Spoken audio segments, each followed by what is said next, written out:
Hey, everybody. Good morning, good afternoon, good evening, wherever you are in the world. We are joined today by Dr. Laurie McCauley, a real trailblazer and a real expert in veterinary rehabilitation. And we're actually going to be seeing her use her own dog, Sid, for some very, very specific exercises. But what we're talking about here is when I say trailblazer, I'm talking about a lady who has, she invented the first underwater treadmill so that, you've not underwater, but when you fill up the space to get the weight off the dog and then there's a treadmill under it. That's the device you might have seen in certain rehabilitation clinics. And that's, thanks to Laurie and you're going to see this crazy scientist mind at work here.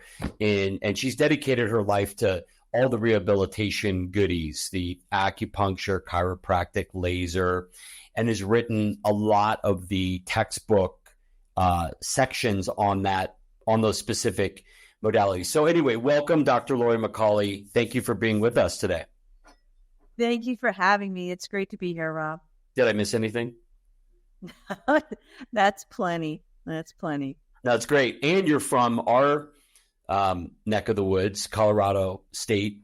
You went to vet school at Colorado State. So I'm here over in, currently right now in Boulder, but we're based in Denver. So anyway, so where to begin? I'd love to begin with you and Sid doing some exercises. So what we're going to talk a lot about is how movement. And I just did a phenomenal podcast yesterday on this exact area, and I have experience with my elderly dogs, my senior dogs. Unfortunately, that's when I started them on this, but I got smart after they left, and I got my current dog, Gus. I got smart with him, and I started teaching him a lot of the things I learned from them. Things like how to do circles and back up and side movements, side jumps, side walking. I mean, he knows all that stuff now. So it's going to be much easier when he's an older dog to get him to do those things. So let's get into it with Sid, because Sid is honestly the star. Forget you and me. Figure, buddy. So the first exercise I want to show you guys, let me get the pillow out of the way, is Sid's going to stand up. Come here, buddy. And I'm going to bring some cookies over so he knows he's getting paid. Sid's amazing. He is one of very few dogs in the world that can actually walk on a round ball. Come here. So, but obviously not every dog can do that. So what I want to show you guys today is that your dog is standing square. Now, again, this is a challenge for him because he's on top of the couch cushions. Stand up. I can pick up one leg and just hold it very, very lightly. Up, up, up. And he has to use his balance to maintain that. Yep. We go through and do each of the legs, right? So that's called three-legged stands. That's great for puppies, old dogs. When your dogs get stronger, we can add to that. Stay straight. Oh, I'm sorry. I didn't pay you. And we need to say that he's on a pillow, which is not stable. So right. He's doing a valiant effort here. So now I don't know if you can see my other hand down here, but I'm lifting up diagonal limbs. Put that down. And then pick these ones up. And then we can make it even more challenging and take it out, which is much harder. You can see he really has to work when we do that, especially being that he's on the couch. Good job, buddy. So that would probably be enough exercises for somebody to start. Okay. Let's just review. So phase 1 is one leg. Phase 2 is 2 diagonal legs. And phase 3, advanced, is out. Diagonal legs out. Yeah. Okay. That's awesome. So, and that's pretty much, you could take that one exercise and do it for anything from, like I said, a puppy to an athlete, right? Yeah. To an older dog, just with the different levels. Okay. So your website is Optimum Pet Vitality. So at Optimum Pet Vitality, you have a series of courses that go through, explain the courses and why you created them the way you did. The first course that we did was a laser course. We did that for professionals. And then I realized that 70% of my clients had lasers. Now, I have a very high-end client, but none of them knew how to use it. So then we created at-home laser therapy.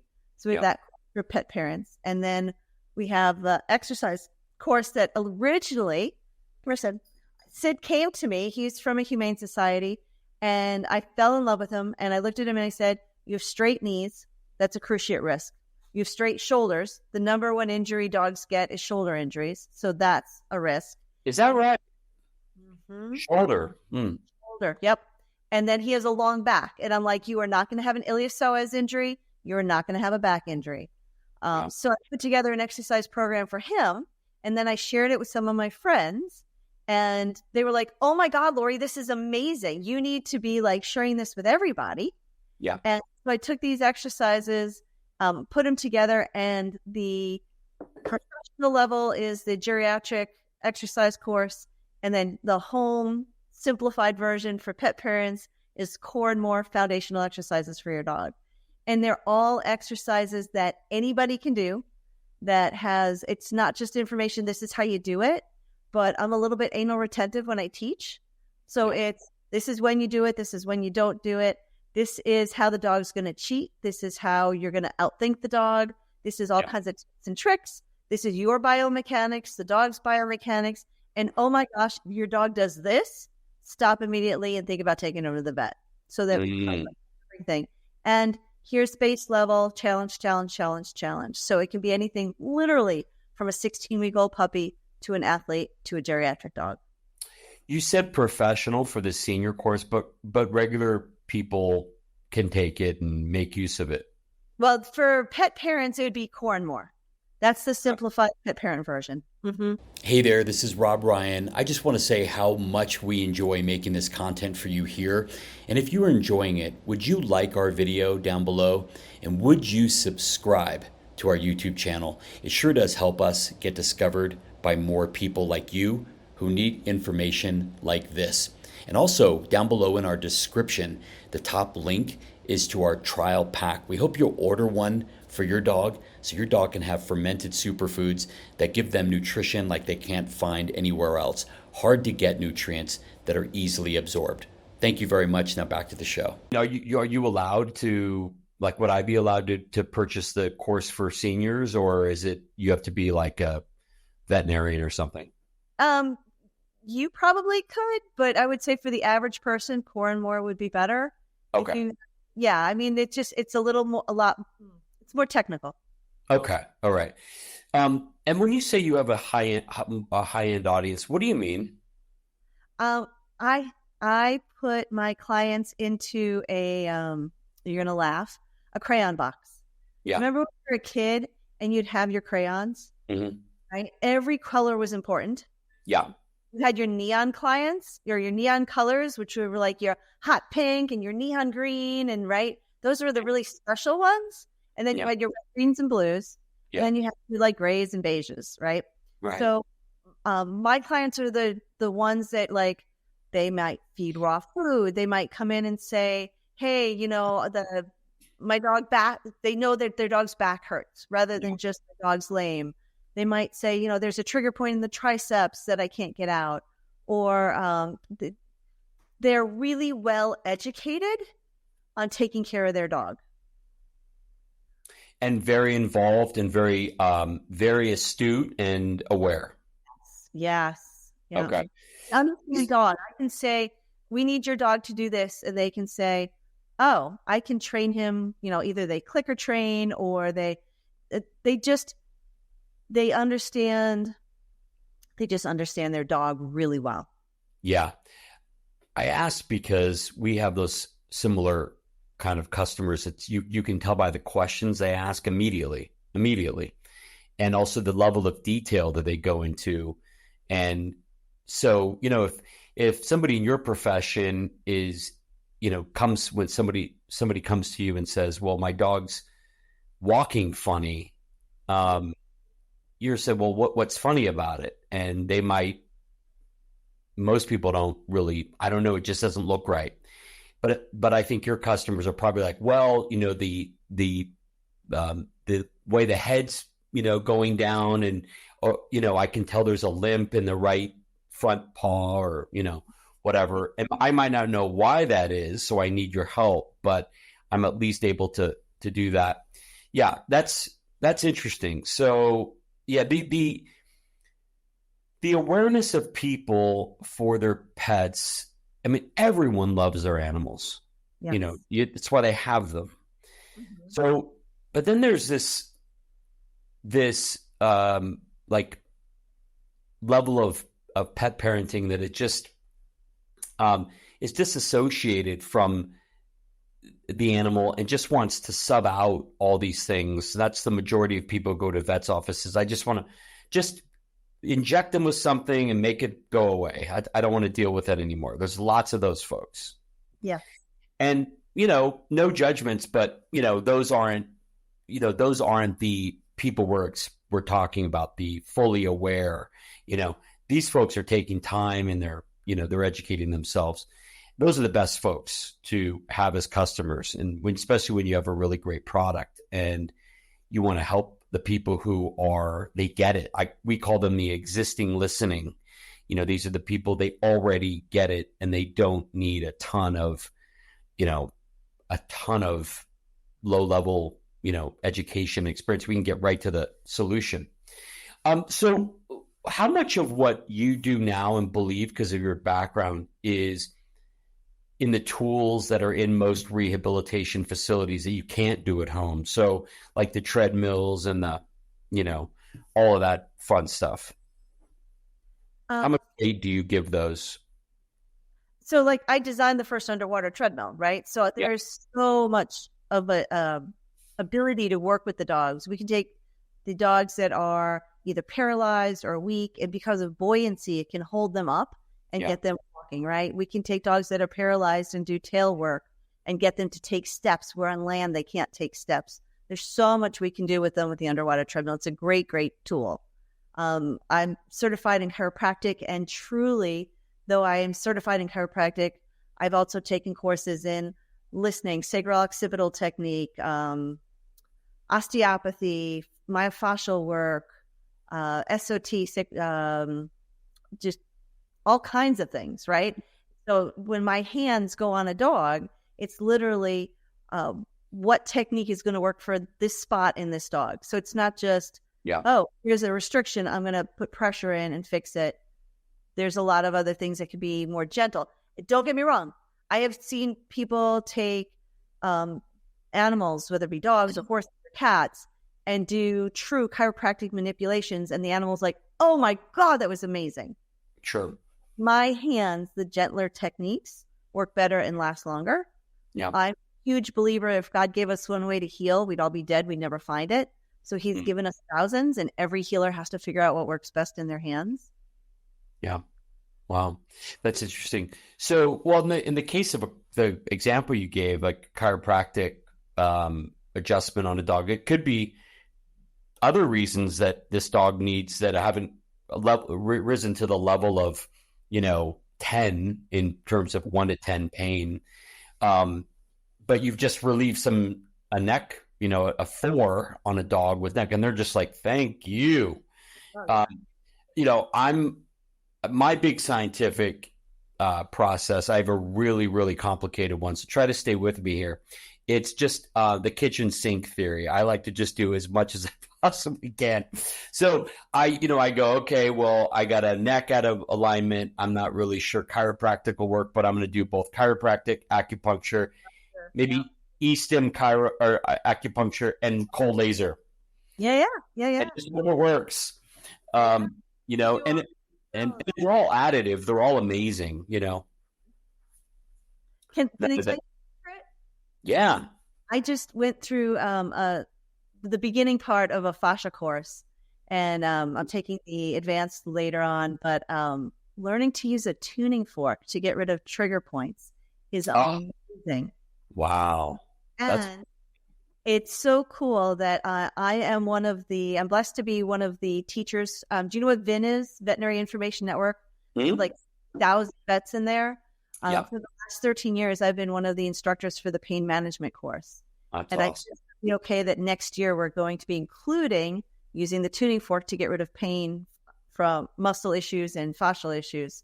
So, I mean, our world is expanding on all the different things we can do to help our pets. Yeah, that's great. Yeah, no, it is. It is. So let's talk about let's do this easy. I have a younger dog, like under 3. I got a 3 to 10. Well, I don't know, but you can adjust the age if you want. And then a 10 plus. So if those 3 different groups of folks that are watching, let's talk about what we can do for those segments, and specifically with Core and More, your program, CORE More, MORE is the name of your program at Optimum Pet Vitality. So let's just talk about what those folks need to hear to get their animals in beautiful alignment, beautiful, just effortless movement, all, wonderful comfort and contentment. So I'm going to geek out for a minute. Okay. Just because I'm a nerd, I admit it, and I'm cool with that. Yeah. There's different types of muscle fibers in humans and in dogs, Yep. and we need to work both of them, right? So there's like type 1 muscle fibers, which do your posture and do your endurance. So if you think about like a marathon runner, they're not really well muscled, but they can run forever. Yeah.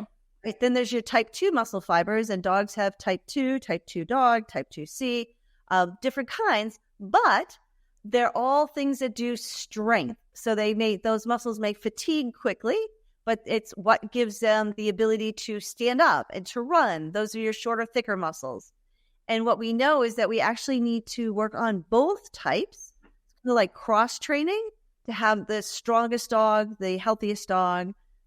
Literally, by working on both of these, the dogs will live longer, they're happier, they're less reactive, they're less likely to have metabolic disease, they're less likely to get injured, which is huge because right now, if you remember what 80% of orthopedic surgeries in veterinary medicine are to treat cruciate injuries. Yeah. 80%, right? So if we can prevent that by stabilizing the joints, that is super, super huge. And these exercises also decrease pain. There's a great quote from the Canadian the Canadian Family Medicine Board, right? Okay. And they say that doing modified exercises, so specific targeted exercise, is number one underutilized way to get rid of arthritic pain for humans. Wow. Studies behind that, right? So exercise is super, super important. So now let's go back and dial it down into our age groups. Okay. So young dogs, we want to do things that are stimulating their brain, enrichment, right? Yeah. As well as doing things like even just walking, running, swimming, those kinds of things work our type 1 muscle fibers. Okay. And learning targeted exercises because they're at that age, they're like Gumby, right? They can do all kinds of crazy things and they'll be okay. Yeah. So they can learn exercises to help stabilize the joints. There's lots of studies that show that if you wait until your dog's older, you're not going to get it, right? You're not going to, if you can strengthen them when they're younger, it can carry over into their older age, both in health, in supporting their joints, as well as their brain. It's really cool to know that both endurance exercise and targeted exercise do different things in the brain. One of them does increasing the number of neurons in the brain, and the other one increases the length that each neuron lives, right? So again, by doing, we can, there's studies in mice that show that with just a few months of exercise, now mice don't live very long, you can increase 5-fold the hippocampus, the part of the brain that does learning and memory. Wow. And think about now is we see so many dogs who, as they get older, they're depressed. They don't get up and move around as much. They have cognitive dysfunction. They may not sleep well. There's all these apathy. There's all these signs that prevent. Yeah. There's the other thing with the old dogs, and I know I'm jumping around from young to old, is the thing that hurts my heart the most when someone says, "Doc, he just couldn't get up anymore. I had to put him to sleep. Yeah. Right? Had a lot. Totally prevent that. Not just slow it down, prevent it with simple exercises. Yeah. So my mission in life is to help. It's empowering people, helping pets, right? Yeah. We want to help as many people help as many pets as possible. Sure. So the two number one exercises to prevent dogs from not being able to get up: backwards walking and sideways walking, right? Because that works on the muscles of propulsion and the muscles of stabilization for the hips. Wow. You mentioned the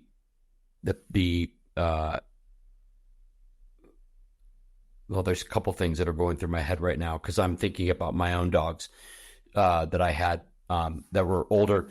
The thing you mentioned about them being fit when they're younger helps them as they're older. And basically, if you don't have that, it's much harder to get that when they're older.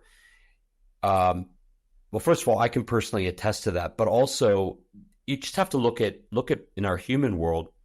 When you see people who are athletes in high school and college, they look different they're much different than their sisters and brothers their whole lives, like into their 40s, 50s, 60s. They're like, it's a weird, I don't know what that is, but we need to name it because they have better muscle tissue, a different shape to them, that their whole life. And and some of them aren't exercising still as much. Mm-hmm. Can I tell you again, this is because I'm a nerd. Yep. There's studies that came out that look at amyloid, right? Because as we get older, we worry about Parkinson's and all of that stuff. Amyloid tissue in the brain. Mm-hmm.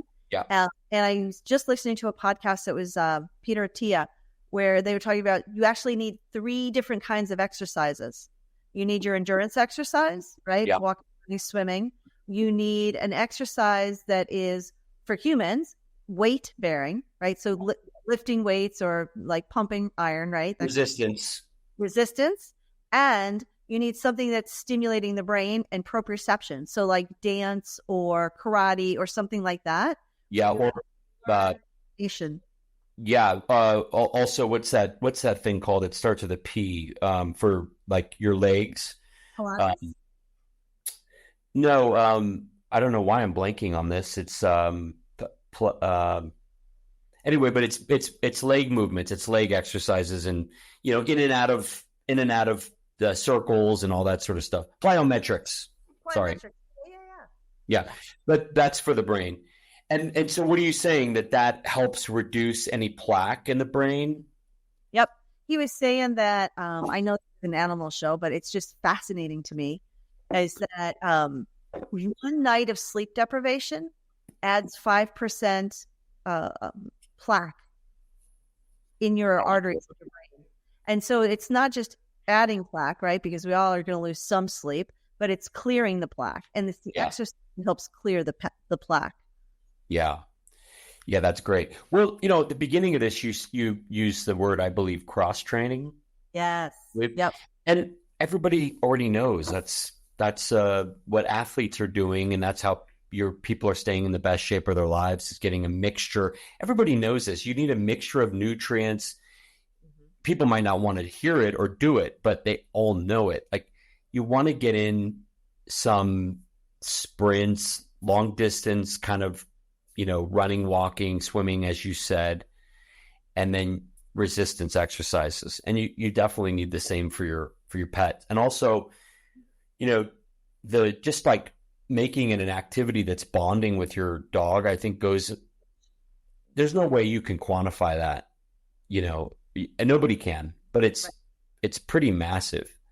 Oh, absolutely. Absolutely. Yeah. And the big point there is just walking your dog is not enough. Yeah. Right.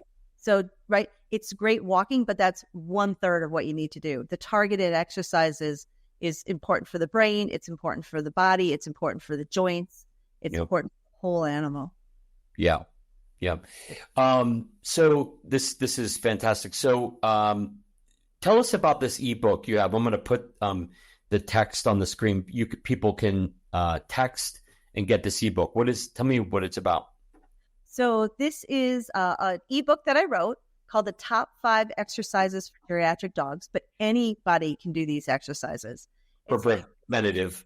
Yeah. Right. It's like 26 pages. It's got pictures. It's got challenges. It's got thinking how the dog thinks. So they can just text the word ebook, E-B-O-K, to 866-949-0068. And they'll put their email address in, and we'll send it to their email box so they get the whole thing. They can print it out. They can share it with friends, anything. Okay, great. That's great. And, as a person who thinks when I see, a text or this or that, like, you're not here to bug people. You're not here to promote. This is not what you do. I've been on your list for a long time. You barely send me anything. It's just when it's important where, it's okay to get into an opt-in relationship with good people. So, if you continue to find value from Dr. McCauley, you keep subscription. Otherwise, you can unsubscribe. It's not the biggest deal in the world. No harm, no foul. We have like a once a month or once every 2 weeks newsletter called Learn and Go. And you can even get onto our website, OptimumPetVitality.com. Yeah. Click up on top where it says Learn and Go. And I love to teach, and I am a much better speaker than I am writer. So though there's words written in the Learn and Goes, there's videos. And there's videos on how to teach your dog to dig, and really cool research on laser, and how to do this exercise. And if you're going to do cavaletti pulls, how high should they be? How wide should they be? All kinds of things to help people. So people can get on and see. I think there's over 100 different videos in there. They can just scroll through and see what makes them happy. Why do you want to teach your dogs to dig? So if you ever see an older dog, a lot of them have hyperextension of their wrist, right? So instead of sitting straight up and down, they're hyperextended. Yes. That's painful. That is the same as if you're doing push-ups and you're doing them too far back and you're hyperextending your wrist and it hurts. Oh. Right? Or the dogs that have had back end issues and then they pull their weight forward and then they're hyperextending their wrists. And when their wrists hurt, then they change the biomechanics to the shoulder and they get secondary shoulder issues. So now their back end hurts, their front end hurts, and they lay around, right? Because if both sides hurt, you're not lame, you're just less active. Yeah. So digging is one of the best exercises to work on strengthening the forelimb flexors. So, swimming is great too, but if you don't live in an area where you can swim year round, it makes it harder. Yeah. You can teach your dog to dig in a sandbox in the yard, not in your garden, but it can be in a pile of bedding, right? So that they can stay strong. Interesting.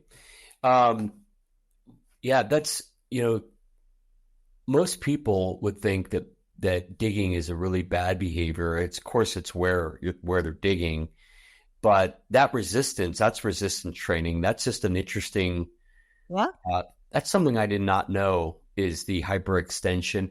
It's like occurs to me as you're talking about, this leads to this, leads to this. It is so expensive when your dog, I call it going in the penalty box, when your dog, suffers from one issue or cat that leads to another issue, that leads to another issue. And this is horrible chain reaction. Keep your dogs out of the penalty box. Keep them well. It is an investment. Well, first of all, that's where we all want our animals to be living, is a pain-free life. But just dollars and cents and trouble and it's incredible. I want to ask you, go back to something you said about 80%. Did you say cruciate ligament issues? 80% of orthopedic surgeries. Okay. Right. How much of that 80% you're going to have to guess, because you're not going to know. I don't think there's a study out there. Are contributing to or the cause is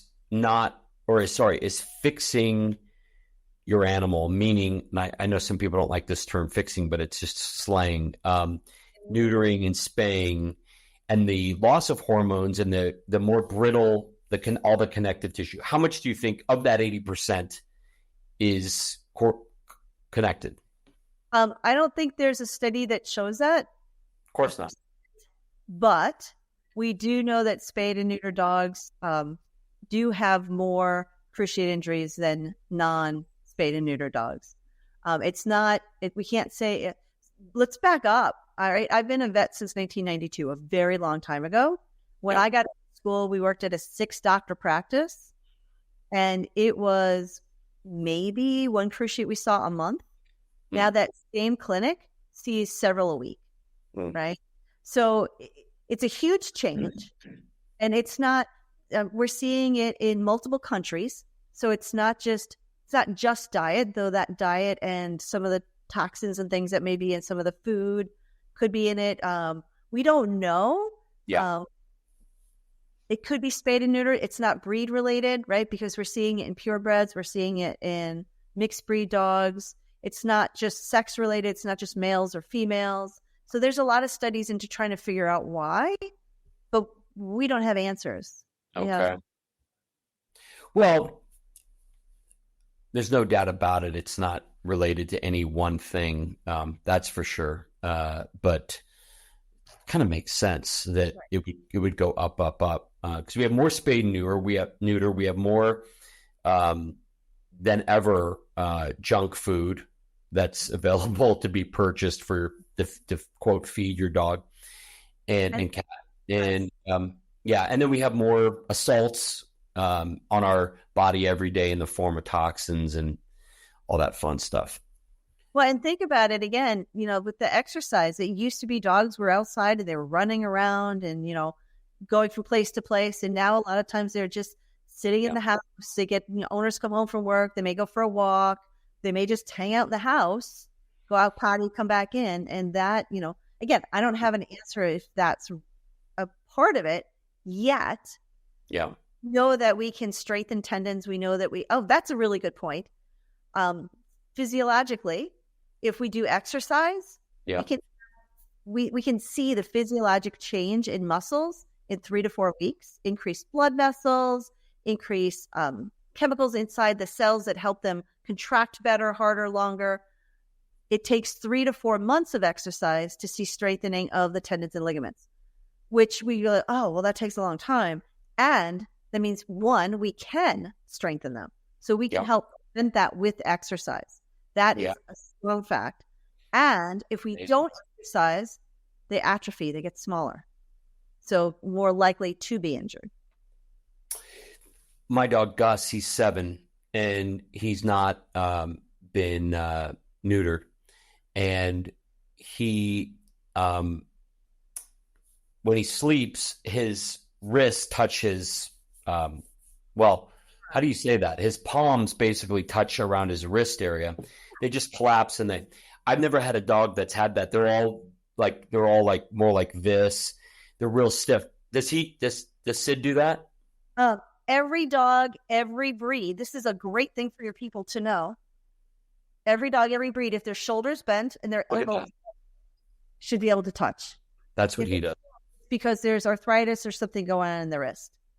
So again, things that your owners, because your owners are great people, right? We talked about them being neon people, right? Yeah. Every dog, every breed, if the back is straight, back and neck are straight, and the head's at 90 degrees, be able to bring their front leg. Let's see if I can get you big enough. Here we go, so they can see. Can I take this hold, please? There you go. All the way forward. There you go. Should be able to reach their eye. And then here, you know what? I'm going to put you up on back for a second. Interesting. Every dog, every breed. Come here, Boo-Boo. Thank you, sweetie. Right? Every dog, every breed, if their back is nice and flat, you can't curl it, should be able to take their back toes and be able to touch their elbow. Okay. Every dog, every breed should be able to take their front toes and touch back toes to the elbow, front toes to the knee, keeping the back. Back straight is super important. Otherwise, you can bring this up here just by curling the spine, and that's not really checking the hamstrings. Yeah. And most common issues I see in dogs that I work with is tight hamstrings. Yeah. So the muscle on the inside, and they can't do that, which is going to then shorten their stride. Yeah. With a stride, you're not strengthening all the muscles. Yeah. Thank you, buddy. Thank you, Sid. Good job, Sid. What, He says, pay me. we have baby. Cha-ching. There you go. What kind of concerns should people have about the psoas? Oh, great question. Let me get up again. Thank you. Come here. So the psoas runs, you can see him, right? From, here's the end of his ribs. So that's L2, 3. So from L4 or L5 down and attaches on the inside of the femur. So let's turn you this way so they can see. Good job, Sid. Good job, buddy. So it attaches in. Yeah. What big thing I see is dogs like border collies or who don't have strong trunk muscles are more likely to tear it because they run, and when they run, their back extends and flexes and extends and flexes. Uh-huh. So one of the things I teach to the rehab people is that I see so many dogs have a psoas injury, and they may laser it, they may do some acupuncture, and then they put them in the underwater treadmill to strengthen it. Except that, hold on, baby. What happens is the dog's doing this. They're not coming into full extension. Yeah. So strengthening it in a shortened position. And then the dog does great for a little while, but then when they run, they're in that extended long position and they tear it. They need to be, yeah. Is strengthen it in a long position. Right. Right. So we start with them on a low, and then we raise their front end up higher and higher and higher. And then we get it super strong when it's in long, and then it won't tear. Is that an exercise right there? It is. Okay. Yeah. So I need to do this with Gus because his chiropractor just mentioned his psoas. So just it's a little tight. So you can take him halfway, back 2 legs on the ground, halfway up. Then you want to go into what would be the instruction there? Just a flat back.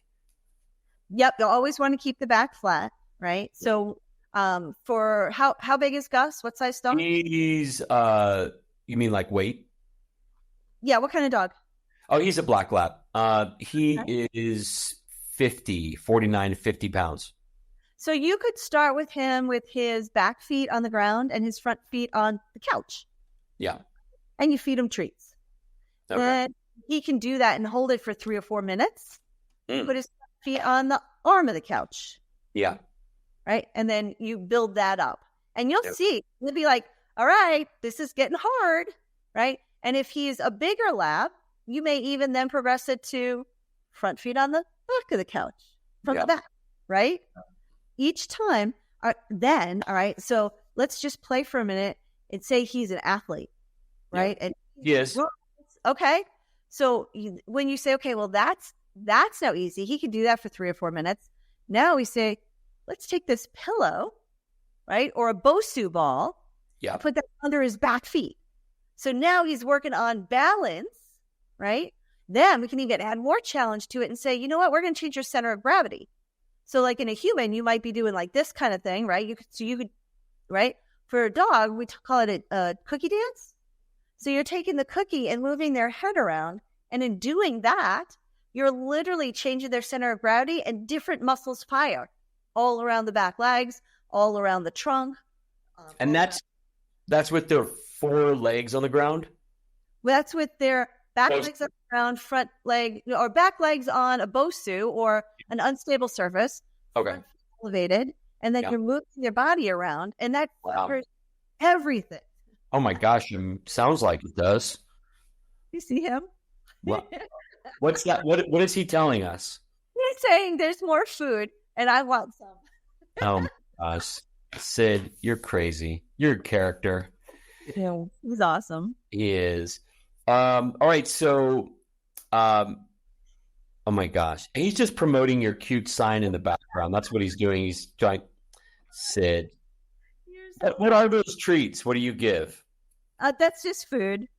So funny thing, one of the reasons Sid can walk on a ball, and that one of the things that we do with all these exercises, is he came to me and he is perfect, right? And nobody's perfect except, and my kids are adult kids who do not kids of their own.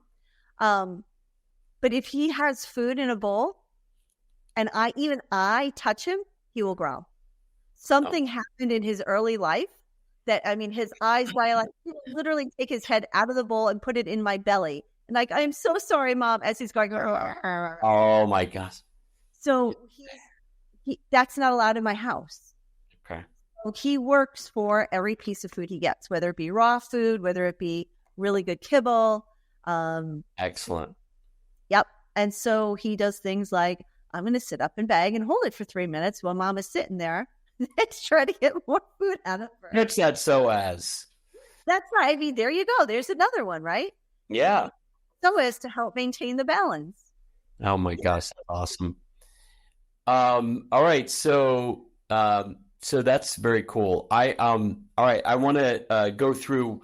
Lastly, I want to talk to you about if you're doing all these things, and especially if you have an older dog, what kind of supplements do you like that can help support pain relief, arthritis relief, all those horrible guys?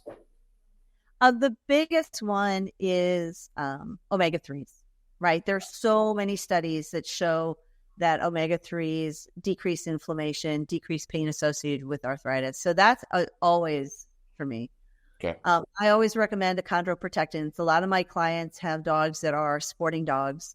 Yep. So if they're a sporting dog, we usually start at like 6 months to a year of age, getting them on something. And then if not, then at least by the time they're half age, right? So if your dog's expected to live to be 10, then by 5 or earlier, they should be started on supplements. The more active they are, right, the more they're going to be beating up their joints, the earlier it needs to be. And my rule of thumb, again, I have amazing clients. I teach them how to look for inflammation in the joints. And if they have like crepitus in the knees or thickening of the feet or the wrists, we also get them on a injectable. I am partial to Adequan, just because when they had a shortage of Adequan and everyone switched to the generic, we still had the Adequan. I learned early about it and bought a ton of it. And I saw my clients that were getting it from their vet, the generic at the time, didn't have the same results, and they came to us to get the Adequan. So I am a huge believer in a polyglycosaminoglycan. So the injectable, my dogs are on a vitamin. They're on a great food, right? Mostly raw, a little bit of kibble. Yep. They're on a vitamin supplement. They're on a green supplement. They're on the omegas. I'm trying to think of what Sid's on. My old guy is on a billion things, right? But he turned 14. My 98-pound dog just turned 14. Wow. Right? Which is amazing. Amazing. Yeah, that's amazing.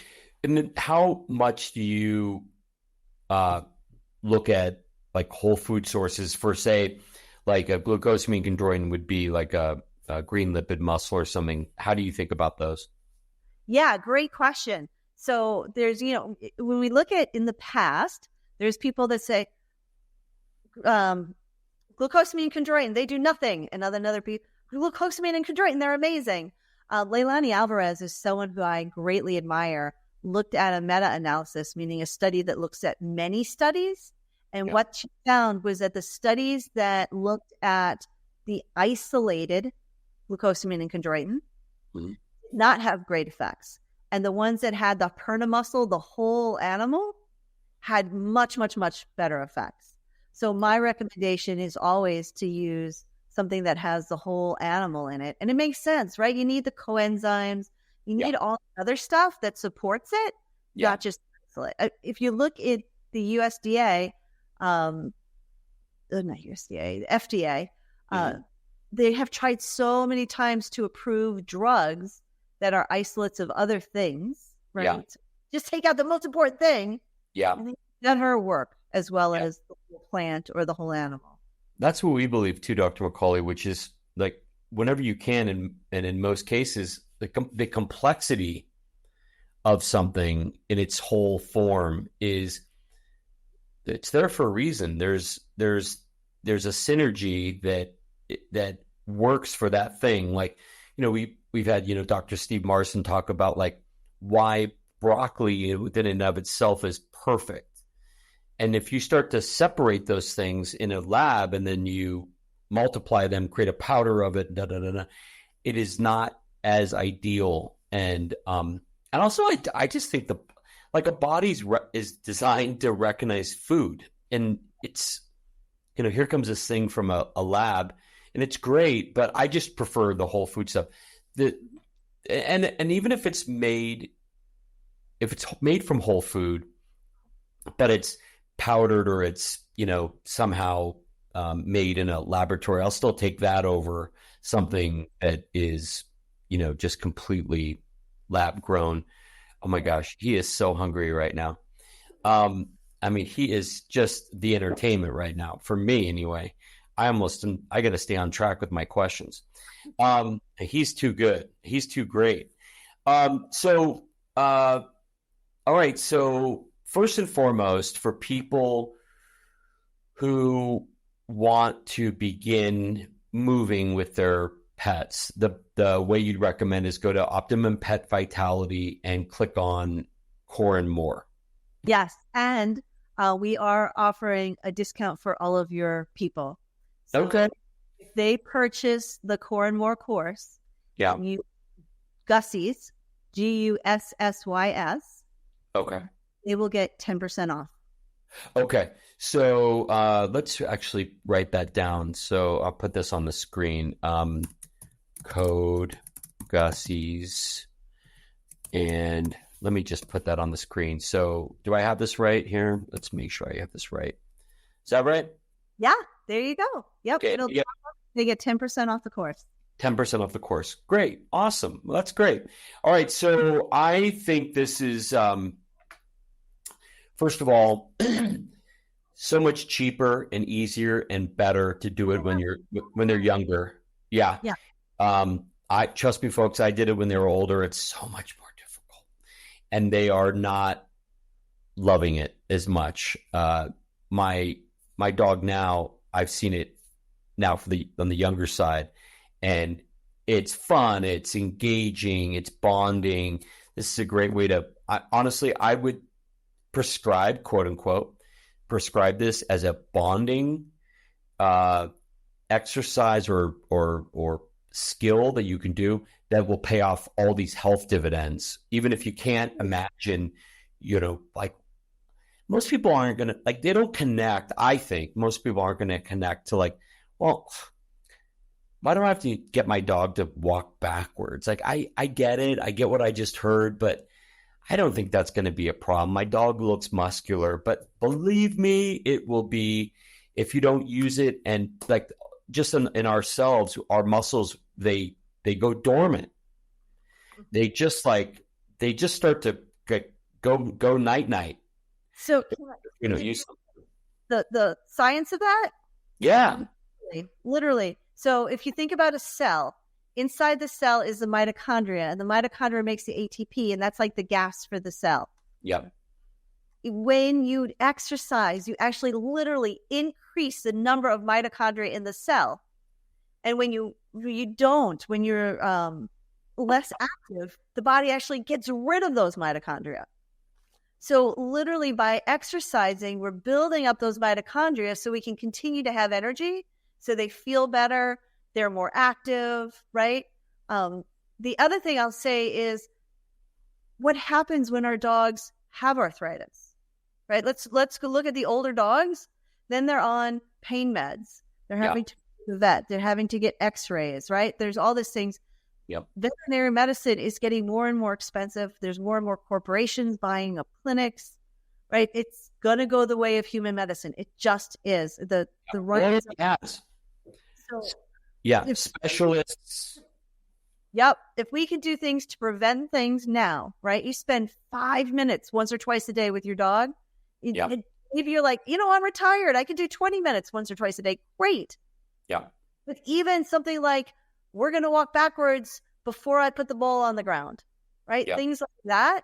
Or I'm going to go for a walk. You know what? When we pass this house, we're going to go sideways. When we pass that house, we're going to go backwards. So we can integrate things in, and that will help the dogs tremendously and save a lot of time going to the vet, sitting at the vet, getting x-rays, getting drugs, potentially needing other things, right? And then, you are on these drugs. So now we have to check your blood to make sure you're not in kidney failure. Your kidney and liver and Yeah. Yeah.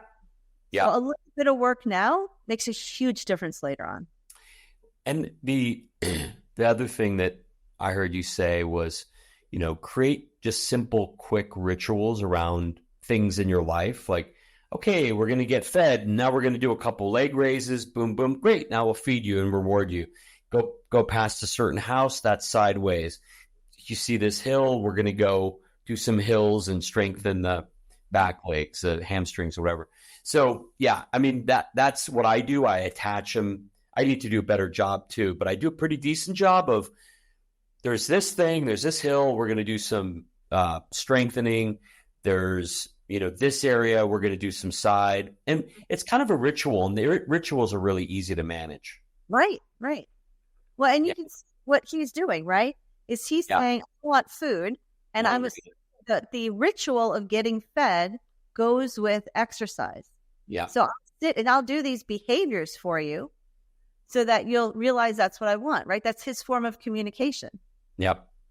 Yeah, it's beautiful. Well, Dr. McCauley, this has been so fun and very interesting, and I really appreciate your time and insight. Thank you. It's been a pleasure being here. I hope I can help a lot of your people, help a lot of dogs. Yes, us too. And again, everybody, just go to Optimum Pet Vitality.